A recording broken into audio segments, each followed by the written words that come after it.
You know where you are!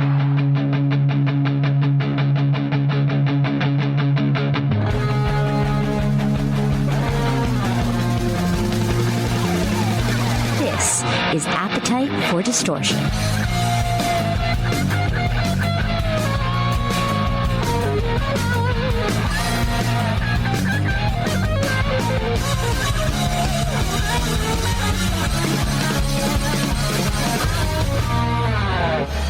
Welcome to the podcast, Appetite for Distortion, episode number 495. My name is Brando.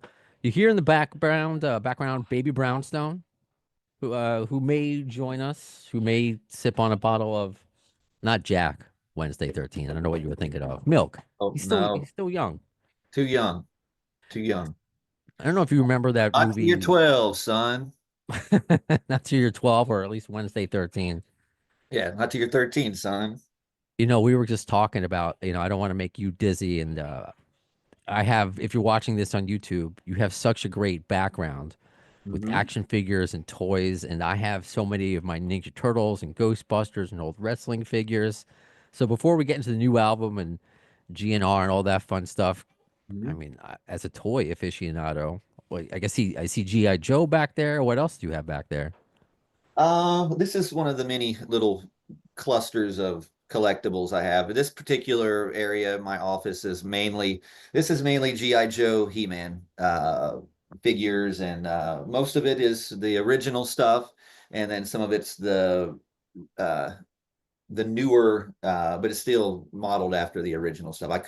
You can't go into a store and see these things up here without buying them. And being a kid from the 80s, like I still have dreams about going into department stores and looking through the action figures. So I literally set this up as this is what keeps me young. And so like I said, this is as big of an influence to me as music. It's all part of the package.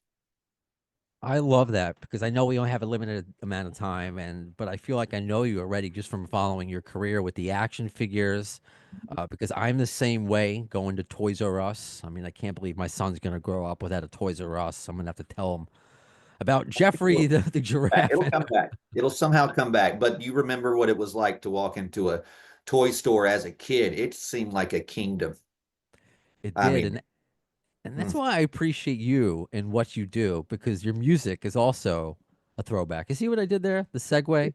it With is. It really is. And I don't think I've ever really realized it so much till now. Just nice. how much it really dwells in that world. I got the CD here. I'm just looking at when I'm doing these interviews, and it's just like the cover art, everything is what I grew up on. It still looks like a 1980s VHS, something I would walk in the video store Mm-hmm. and be like, oh, I gotta get this home and watch this. But so it's never stopped for me, and it's a reflection of all of this. It's as much Alice Cooper as it is Skeletor. I love that mid-death crisis too. Very, very appropriate. You're a few years older than me, but there are certain times like my AKA Baby Brownstone Harrison starts like freaking out. I'm like, oh my god, I'm like having a mid-death crisis. Now I It, know how to phrase it. yeah, it's crazy because I literally was making a joke because I'm 48 years old, and I'm 41. you know, like, and I made the joke on tour. I was backstage and I was talking about something with my daughter, my granddaughter, or something. I was just ranting and went. I was like, maybe when I'm dead, I'll get a break. I was like, but I'm sure something will happen then. And then my drummer walks by and says, "Sounds like you're going through a mid-death crisis." And just kind of just walking through, just said it, and I went, "That's a great song title." And I wrote it down, and then when I started working on the record, and just it was there, and I went, "That's a great title. It's a perfect title for this point in my life." It's just a sarcastic take on life, but in a fun way. It's Y- Yeah, because we don't get out of this place alive, and no, we and that's don't. sort of that's the point. This.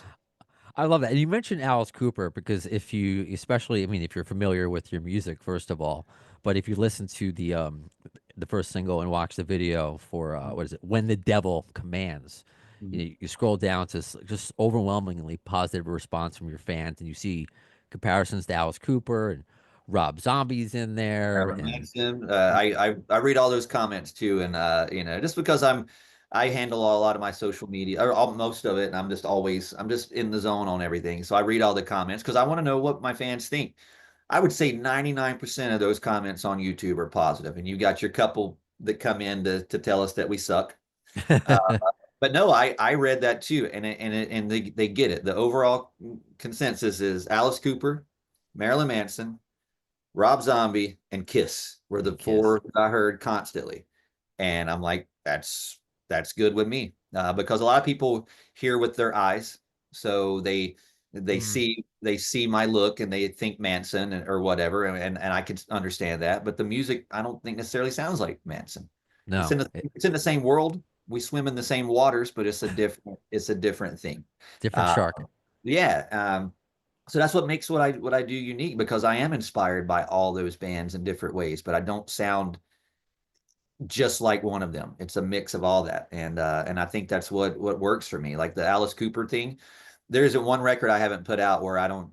There's a line in a song where I go, "Oh, I got to Alice that. I got to Alice that line." And when I say Mm, Alice, Alice puts the sarcasm. So he talks like this. He says like, yes. "Looking at me." I Like can hear it. I do that on my songs, you'll hear it, and I always call that the Alice. There's 4 or 5 on this record that I can think of right now where I do the Alice. Oh, I love that. And you kind of answered the question I was going to ask because obviously those are all of them. I mean, Alice being the top tier, but comparisons, I'm a fan of all of them.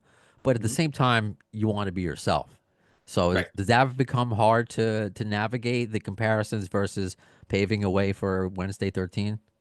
Maybe in the beginning, but like this is 20 years of Wednesday 13 this year. It's Wow. 23 years of Murder Dolls. My first band that people know about now because of Murder Dolls goes back to 96. So it's a long thing for me. I remember going to see Marilyn Manson at clubs back in the day. He's a really close friend of mine now. And I make the joke. I'm like with him all the time. I go, man, I get called you every single day of my life since 1994. But he knows I do my own thing. Alice is a friend of mine as well. He knows I do my own thing. And both of those guys are buddies of mine. They love what I do. I don't ever think about that anymore. I think back in the day, I used to always, what can I do to separate myself? But there is little things I do. I don't ever try to, I just do my thing. It's a more natural thing for me now. I don't really think about it. But for a new fan that's just seeing me for the first time, that doesn't know I've been around for 20 years and they watch When the Devil Commands, they may see that and go, there's this guy's a new Marilyn Manson. What's he doing? But whatever. If that's what you think, that's great because Manson changed the game. He was the second coming of Alice Cooper, and I'm glad to be compared and being associated with those guys. Yeah, man. I mean, again, like I said, those are great comparisons, but and you have the right attitude. Like that's probably from being from the South that you have such a positive outlook. I'm a jaded New Yorker, you know. Yeah, It's I always appreciate the Southern outlook on. I've always been optimistic about things instead of, I try to find the good in everything. I'm the kind of guy that if the bus breaks down, I don't sit on the road and complain about it. I fix the bus and get going. So that's just in my nature. So Cool, yo. And you're going out on a tour soon. What's your favorite part about touring? Is it playing the new music? Is it it's visiting friends in different cities? Is it all of the it's above? it's everything, and I'm really fortunate that I get to do this for a living, and I'm fortunate that I have I get to travel all over the world, and so it's all those things you said. For me, it's like next week we leave. Our first show's Friday night. We're in Las Vegas. Haven't been there in a year. I got a lot of friends there. So I get that aspect of it. Then I get my fans. We get to. It's our first show. I haven't played these Wednesday 13 songs in a long time, so I get a lot of satisfaction out of this in so many ways. So it's fun for me. I love being on tour. I love waking up in a different state every day. And it's all I know. For some people, it could be crazy, but like, I leave next Thursday and I get home May 5th. So think about that's a long time. It's 37 shows on this tour, but there's 2 weeks probably of traveling back and forth, so it's a lot of time. So when people comment on our tour dates, go, "Why aren't you coming here?" It's like, I'm going to be gone for 2 months. Give me a break. I can only there's only one of me. I know it says Yeah, 13, but there's only one of me. So exactly. And someone goes, "Hey, you should play my town." I always tell people, I'll guarantee you, I drove further than you did. right? I Yeah. know because you're all over. And do you Yeah. look for since you're kind of a collector, do you look for kind of like maybe a comic book store or different toy store and different I love Oh, that. yeah. And and What and you know what? The greatest thing is now that people know I'm into all of this, it comes to me for the most part. Most lucky people reach you. out to me and go, "Hey, come check out my store." I'm like, "Okay." And social media has just opened everything up. I discover places, so when I go to towns, and I'm like, "Ooh, why don't we leave an hour early so we can stop by this toy store?" And I pop into places. And then I also am very lucky that my fans hang on my words and listen to everything I said. So literally last week I did a podcast and I talked about, oh, I would love to get these old 1980s Gary Coleman movies from and I got about 20 messages and I'm going to have about 50 copies of this stuff. So I get all this stuff brought to me and it's a really cool thing. So when I come back from tour, sometimes I'll come back with 2 or 3 suitcases, boxes full of presents, gifts, things I bought, things, and it's just and then it just goes into the collection. Oh man, I love that. I was telling you off air. I know we were talking about a little bit off air that you do play, whatever play means. So with some of them, because I Yeah. have my collection, but none of them are boxed. I have Ninja Turtles with missing arms. I have look at this. Actually, this is within reach because I don't know if you're a wrestling guy. Oh yeah, Uh, I know all about the '80s wrestling. That was our, a thing in North Carolina. so one of my brothers is actually slowly but surely bringing toys from my childhood home here for my son Harrison, and Mhm. they're all played with. I don't care, but sometimes he breaks them. This is an old. You recognize this guy, right? That's Jimmy Superfly Snuka. It is. It is. And look what he did to him. He broke him in half. Oh yeah, I mean, I guess he murdered somebody, so maybe it's whatever. yeah. But yeah, I have Hulk Hogan with missing I parts. mean, It's fun. you It's know, it, but it's these fun kind of though. figures, like like I said, this is how I played with them. This is how I display these guys. Love it. That And that Cobra. Cobra, this is the hooded Cobra Commander, mail in order only. Um, Wow. And I love you got the TV running in the background. Like it's like a museum. it is. It keeps the vibe going. There's a 24-hour GI Joe channel and a 24-hour He-Man channel. So you just pop it on and you just Before I switch over to the obvious, theme of the appetite for distortion, you see my shirt, you see the posters, but you mentioned He-Man and just who you are in the theatrics. I think there's talks of another He-Man reboot or reincarnation. Is this Yeah, something I've heard about that. I think I even saw the guy that's playing He-Man. Uh, Yeah, I so won't judge it yet. I mean, I'm the Dolph interested. Lundgren, how cheesy as it is, that will always live in my heart. Yeah, it's horribly awful, but it's okay. I have faith for it. Like even the GI Joe movie, I didn't want to like it. I didn't like it at first, but upon several viewings of it, I accepted it, and it also kind of got me reading the comics and stuff, and I became even more of a nerd. So, yeah, I don't know. I don't think the my love for GI Joe or He Man will ever die, even if they butcher it. I got this. I always will Yeah, always you have the. do. Well, I was going to ask though, because I've talked about the topic of, Slash is a fan of The Walking Dead, and he submitted a song, but he was rejected. Did you ever submit a song for whether it was a GI Joe or He Man or something that you really wanted but didn't get? I don't know if anything's submitted. I mean, I've always wrote songs and just as an inspiration, but nothing like to submit for. I wish someone would ask me to write song. I would absolutely love it. I would destroy it. I would kill it. It would be awesome for me to do I would love to do an album of just theme songs.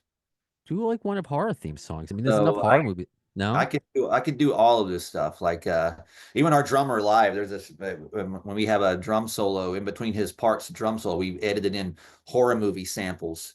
So you have like The Exorcist and The Shining and all this stuff. So it's just all these are things that we work into our world. Oh, I love that. And a question, because I was excited to talk to you today. One of my listeners as well, who actually gave me that Fargo poster in the back, the GNR one, Eric from Ohio. He Mhm. said he met you a few years ago. He's a huge fan of your music. Can't wait for the new album. And he told you about when you and Joey from Slipknot got to meet Axl in Europe, Mhm. and it says it's a cool story, and maybe you could share it. Yeah, we were Murder Dolls in 2010. We did about 2 weeks in Europe supporting Guns N' Roses. It was just us and Guns N' Roses. And this was during the time, this is before Guns N' Roses was back with Duff and Slash. So it was Axl, DJ Ashba, Bumblefoot. So there's that lineup. Hmm. And they were, this is during the time when you heard Axl was making people wait 2 and 3 hours. This is that time when honestly, I think the social media vibe on him wasn't very good. Like, Right. so we went into that tour expecting it to be kind of what the social media was, but it was couldn't have been more opposite. They treated us like they loved us. I couldn't figure it out. Like, what's happening? They were like, you guys can use all the stage, use whatever you want. Play how long can we sound check? Is how long do you want to sound check? Like, what? How long is our set? Well, you got 40 minutes, but do you guys want to play 50? Like, so they were just super cool to us. And over the first week, the band loved us, the crew loved us. They were calling out songs for us to play during sound check. It was a really cool vibe. And Nice. and I guess Axl heard that we were cool and he wanted to party with us. So we were in Switzerland and we arrived at the arena and they were like, hey, after the show, Axl wants to party with you. So when you're done after the Guns N' Roses show, be here and we'll come grab you. And after their show, Axl ran straight to our dressing room, just completely drenched in sweat, and goes, "Hey guys, I'll see you in a few minutes." All right. We're like, did that just happen? So we go into his dressing room about 20 minutes later, and somehow in Switzerland, there's full on Hooters backstage, like a cake Whoa. Hooters. There's a Hooters in Switzerland, which I didn't know. So there's hot wings, there's margaritas, full on thing. And my band is nervous. They're like, "Well, who's going to talk to Axl?" And they're like, "Well, you're the leader. Go up front.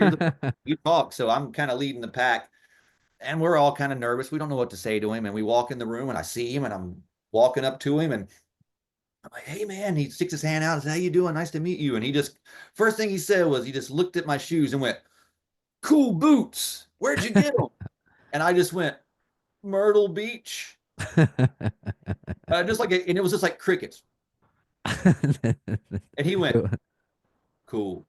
There's not much of a story It there. was that stupid. Like that's all I said. Myrtle Beach. Uh, and and then we ended up having Hooters and drinking and partying, and that was a really cool tour. And they told us after that tour that we were one of the only support bands that didn't get booed off the stage. Wow. So Yeah, that because was I've talked to some other bands and people who were like, yeah, it was a rough. They were nice to us, but it was a rough go with some of the Well, I fans. know I did it with Iron Maiden with Murder Dolls prior, and it was insane. I've never seen that many people hate my guts. Uh, Guns N' Roses, totally different story. So, but it was also 10 years apart from that too. So I don't know. It's metal audiences can be odd. If they don't want you there, I think, they'll let yeah, you down they sometimes. they could be fickle. Yeah. Hopefully you get another chance to open up now that Duff and Slash are back. It's It's great. I with mean, with with Slash and with Del James, they're all about horror and collecting toys. So you'd think you guys would all be best friends. you know what, stranger things have happened. I'm sure we'll cross paths. Again, I'm never going to change what I do. This is my path till I'm done. And but yeah, it just seems that the horror world is, it's just getting bigger and bigger. And I've been doing this for so long. Someone will eventually come around my way, and I think I'll be dust the dust off me a little bit and go, "Hey, what is this guy? What has he been doing?" For a while. So it's just, again, I want to say Michael Monroe from Hanoi Rocks told me, he was like, he's like, one day you keep doing this, man. He goes, one day it's going to come around and people will, it may not be instant for you, but, and I'm like, okay. So one of those days I did, I thought I would be a rock star in my early days, the big time, but like, well, here I am coming up on 50 and I'm like, all right, when's it going to happen? Well, it was this. I appreciate your humility because I mean you are successful in the way that I see it, Right. but Right. I understand. Well, There are levels there's to success, but I right. mean, I also people say that to me, and as I said at the beginning, this is the almost the 500 episode. I already have Yes. a radio career, but I've been That's interviewing it. for like 7, 8 years, and I'm like, when is this going to happen for me? Because it's funny. One of my brothers who's actually staying, moved back from Virginia, and staying with us. He listens to a podcast that is just 12-year-olds criticize or talking about food. And he thinks it's the funniest thing ever because obviously they're 12 and they have no idea what they're talking about. Right. He's like, it's just so funny. And I'm like, that has like hundreds of thousands of views. I'm like, I get to interview Alice Cooper. I get to interview Wednesday 13. But whatever. People look at me a certain way. Yeah, I think Yeah, it's the same thing with you, I Wednesday. think that's what's kept me going and driven for so long is because I don't feel like I've ever made it. I made it to Mm, a level, but I didn't make it to the Metallica, Guns N' Roses level. mm. But I'm not complaining either. I'm just saying like I think that's what keeps me going because I don't ever feel like I got I you know get you. but I love that because I think that's what keeps me going. If I would have Yeah. like I've made it, I wouldn't be this interested in it. I think that sometimes success can kill it, and maybe that's been a good thing is that I've had just a little taste of it that kept me. I want more, and that's kept me going. Yeah, no, I completely understand that. And hey, if anything, it's gotten to a point where fans bring you toys. So that's pretty awesome. Yeah, in that sense, I mean, I when I say that, maybe that's not the right word to say is I haven't made it. I have a, I just got a goal in my head to go, all right, that's the made it level. But in many ways, yeah, I've made it to receive. I mean, most of these GI Joe figures, they were all from people that give me these things on tour. I would say Right. 90% of these are ones from tour that I got as from gifts and fans bringing them to me. It just shows, and why I sense it's just while you are there's accomplishment and be absolutely proud, there's a certain motivation that's like, okay, I could still do this. I can still create this. There's still so much more room to grow, and I respect that. You're not satisfied. Like this is what we do. There's no Right. more room for growth. There's always something cool and spooktacular, if I can use that Yeah. that term for you, with Wednesday 13. So I know it's a busy day for you with many more interviews. Mid-Death Crisis out April 25th, which is the day before Harrison Rex turns 2. So maybe Huh? we'll celebrate by listening together. Yes, it's a good, fun record. I would say it's a birthday record. Celebrate your birthday with it. Celebrate your life with a mid-death crisis. So I hope we get to do this again. So much more to talk about: horror, toys, Sure, raising we could just do a kids. whole thing on 80s toys and stuff. It could Right yes. on. Well, Wednesday, thank you again so much. That does it for this episode of Appetite for Distortion. When will you see the next one? In the words of Axl Rose concerning Chinese democracy, I don't know if soon is the word, but you'll see it. Thanks to the lame ass security, I'm going home.